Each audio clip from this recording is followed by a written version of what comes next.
हरे कृष्णा, दंडवत प्रणाम आप सभी को। तो आज एक हम बहुत सुंदर विषय लेकर आए हैं, मार्कंडेय ऋषि। तो मार्कंडेय ऋषि का बहुत सुंदर वर्णन मिलता है भागवतम में, श्रीमद् भागवतम के 12वें स्कंद में, और विस्तारपूर्वक कथा मिलती है कि कैसे वो इतने दीर्घायु हैं मार्कंडेय ऋषि, और भगवान को प्रसन्न करके उन्होंने अपनी इच्छा पूरी की और फिर परम गति को प्राप्त किया। और भगवत भक्ति तो उनके अंदर शुरू से ही थी। तो मार्कंडेय ऋषि की कथा 12वें स्कंद में मिलती है। वो मृकंडु, उनके पिता का नाम था मृकंडु। तो उनके मृकंडु के पुत्र मार्कंडेय ऋषि बहुत ही दीर्घायु वाले मुनि थे, और ब्रह्मा के दिन के अंत होने पर वे ही एकमात्र बचे थे। और ब्रह्मांड प्रलय की बाढ़ में जलमग्न हो गया था, लेकिन मार्कंडेय ऋषि बचे रहे। तो ये कथा विस्तार पूर्वक हम यहाँ सुनेंगे। पहले हम ये जानते हैं कि ब्रह्मा जी का जो दिन होता है 12 घंटे का दिन होता है, 12 घंटे की रात भी होती है, लेकिन दिन जो है वो 432 करोड़ वर्ष के बराबर होता है ना। और उनकी रात भी इतनी बड़ी होती है। और मार्कंडेय इसी तरह एक दिन और एक रात जीवित रहने के बाद अगले दिन भी ब्रह्मा जी का जब अगला दिन आता है, यानी 432 करोड़ का दिन और 432 करोड़ की रात्रि, और फिर अगला दिन आता है, तब भी मार्कंडेय ऋषि ऐसे के ऐसे बने रहते हैं। और उनका उनका जीवन बहुत ही ज़्यादा दीर्घायु है ना। तो उनकी कथा ऐसे आती है कि जब वो मार्कंडेय जी अपने पिता से ब्राह्मण दीक्षा पाकर आजीवन ब्रह्मचारी रहने का व्रत किया, तो 6 मनवंतरों तक, है ना, एक मनु का युग जो है वो एक मनु 71 चतुर्युगों के बराबर होता है। तो इस तरह से 6 मनवंतर जो है वो आजीवन ब्रह्मचारी रहने का व्रत लिया और घोर तपस्या में लग गए। तो 7वें मनवंतर में जो इंद्र भगवान, वो इंद्र देवता जो थे, वो सोचने लगे कि ये मेरा स्वर्गलोक तो नहीं चला जाएगा, मार्कंडेय ऋषि उसको तो नहीं लेने के लिए तपस्या कर रहे। तो उनको उनकी मार्कंडेय ऋषि की तपस्या को भंग करने के लिए उन्होंने कामदेव को भेजा और उनके संगियों को भेजा, ताकि वो मार्कंडेय ऋषि को हरा सके कामदेव। लेकिन मार्कंडेय ऋषि की तपस्या में इतनी शक्ति थी कि वो कामदेव हार गया। और फिर उनके समक्ष भगवान नर नारायण प्रकट हुए, और नर नारायण की प्रसन्नता के लिए वो तपस्या कर रहे थे।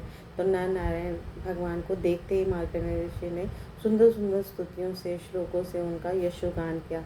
तो भगवान उनसे और प्रसन्न हुए, बहुत प्रसन्न हुए, है ना।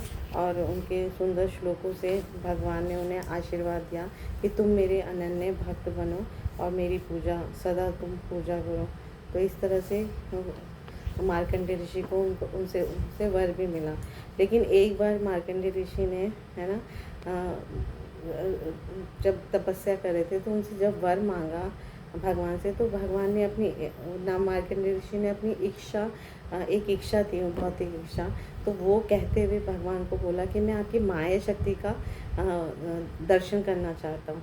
तो हालांकि भगवान की माया शक्ति बहुत भयावह है और बहुत शक्तिशाली है। तो एक अद्भुत इच्छा को देखकर भगवान ने थोड़ा मुस्कुरा दिए। भगवान ने कहा तथास्तु, और फिर भगवान नर नारायण ऋषि बद्रिकाश्रम चले गए। और आज भी बद्रिकाश्रम में हम देखते हैं नर नारायण ऋषि विद्यमान है। तो जब एक दिन, अब ये इच्छा को पूरी करने के लिए बहुत सुंदर कथा आती है कि एक दिन जब मार्कंडेय ऋषि जो थे वो संध्याकालीन स्तुति कर रहे थे, संध्या वंदना कर रहे थे, तो सहसा प्रलय का जल आ गया, और इतना ज़्यादा जल हो गया, आप्लावित कर दिया कि तीनों लोगों को जल ने डुबो दिया। और वे दीर्घ काल तक इस जल में अकेले ही बड़ी मुश्किल से इधर उधर विचरते रहे। और, है ना, रास्ता, आप सोचो कि एक व्यक्ति डूब रहा है, लेकिन वो उनको मृत्यु भी नहीं हो सकती, क्योंकि उनका आयु जो है वो बहुत ही ज़्यादा दीर्घ है। तो उन्होंने इतना बड़ी मुश्किल से, मतलब बहुत तैरते तैरते एक जगह ऐसे पहुंच गए जहां पर उन्हें एक बरगद का वृक्ष दिखाई दिया। और उस बरगद के वृक्ष तक वो पहुंच के उन्होंने देखा कि एक वृक्ष के, उसी बरगद के वृक्ष के एक पत्ते पर एक छोटा सा शिशु बालक लेटा हुआ है, और वो बहुत सुंदर तेजस्वी बालक, छोटा सा शिशु है वो। और जैसे और वो अपने पैरों के अंगूठे को चूस रहे हैं।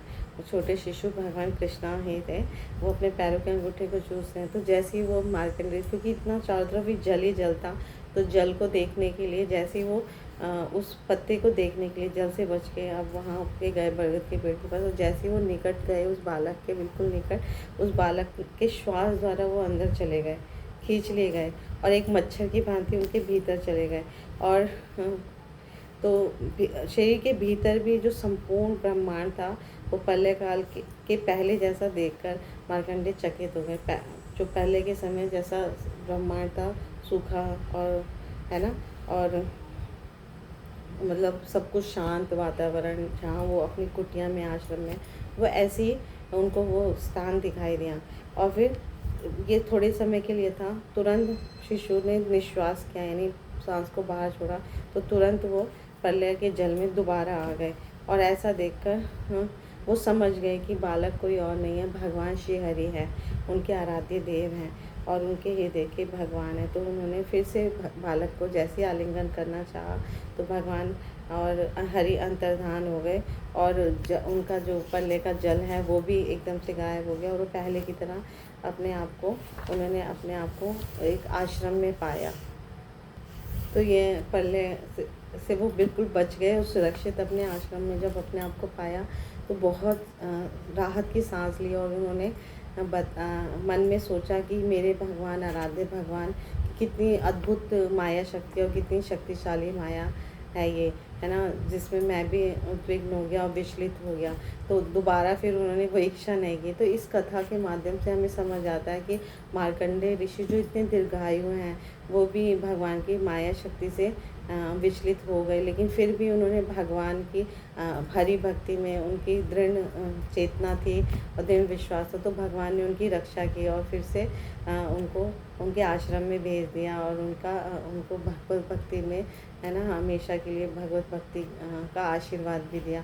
तो मार्कंडेय ऋषि की कथा से हमें समझ आता है कि इस भौतिक जगत में चाहे हम कितने ही दीर्घायु हो या छोटी आयु, हमें कुछ भी अपने जीवन का नहीं पता, पर जितनी भी आयु हमें मिली है उस आयु को हमें भगवान की शुद्ध भक्ति में संलग्न करना है। क्योंकि ये भौतिक सृष्टि जितनी भी हम देख रहे हैं, चारों तरफ देख रहे हैं, वो भगवान की ही माया शक्ति है, बहिरंगा शक्ति है। तो माया शक्ति भी भगवान की शक्ति के सामने बिल्कुल तुच्छ है, क्योंकि भगवान की अपार, इतनी असीम शक्ति है।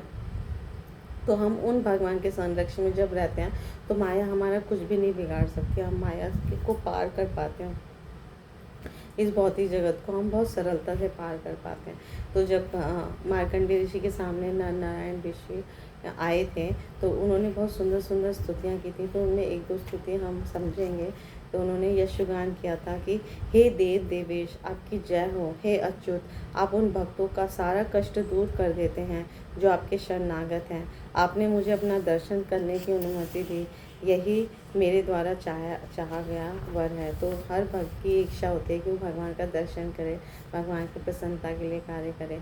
तो जब हम भगवान की प्रसन्नता के लिए, है ना, अपना तन मन धन सब कुछ 100% लगा देंगे, तो स्वयं भगवान बहुत प्रसन्न होकर वो आते हैं, हमारी रक्षा करते हैं, हमें दर्शन देते हैं।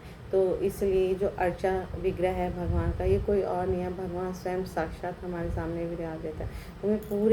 हमें पूरे भाव के साथ भगवान के अर्चा विग्रह की सेवा करनी चाहिए, है ना, शुद्ध भक्ति करनी चाहिए। तो भगवान प्रसन्न होकर हमारी सेवा वो स्वीकार करते हैं। तो आगे बोलते हैं, ब्रह्मा जैसे देवताओं ने आपके सुंदर चरण कमलों का दर्शन करके ही उच्च पद प्राप्त किया, क्योंकि उनके मन योग अभ्यास से परिपक्व हो चुके थे। और हे प्रभु, अब आप मेरे समक्ष साक्षात प्रकट हुए हैं। तो ब्रह्मा, शिव, नारद आदि सभी देवतागण वो भगवान विष्णु की, भगवान कृष्ण की आराधना करते हैं, उनकी सेवा पूजा करते हैं। उन्हें सब कुछ कठिन तपस्या सब कुछ कर लिए। तो अल्टीमेट जो लक्ष्य है वो भगवान कृष्ण है, भगवान कृष्ण की प्रसन्नता है। तो उनके दर्शन मिले भगवान के, और उनके अंडर वो कार्य भी करते हैं। तो हम सभी इन महान ऋषियों से, महान देवताओं से सीख सकते हैं कि भगवान कृष्ण की भक्ति जो है कितनी अद्भुत है। सब इसके लिए लालायित हैं, भगवान को देखने के लिए, भगवान की सेवा पूजा करने के लिए। तो इसलिए हमें अपना जीवन जो है वो धन्य बनाने के लिए भगवान कृष्ण की सेवा करनी है, भक्ति को स्वीकार करना है। तो इस जीवन में जब हम सतत कहेंगे हरे कृष्णा कृष्णा कृष्णा हरे हरे, हरे राम राम राम हरे हरे, तो भगवान को हम बहुत सरलता से है ना प्रसन्न कर पाएंगे। Thank you so much. Guru Maharaj की जय, श्री प्रभुपाद की जय, आप सब भक्तजन की जय।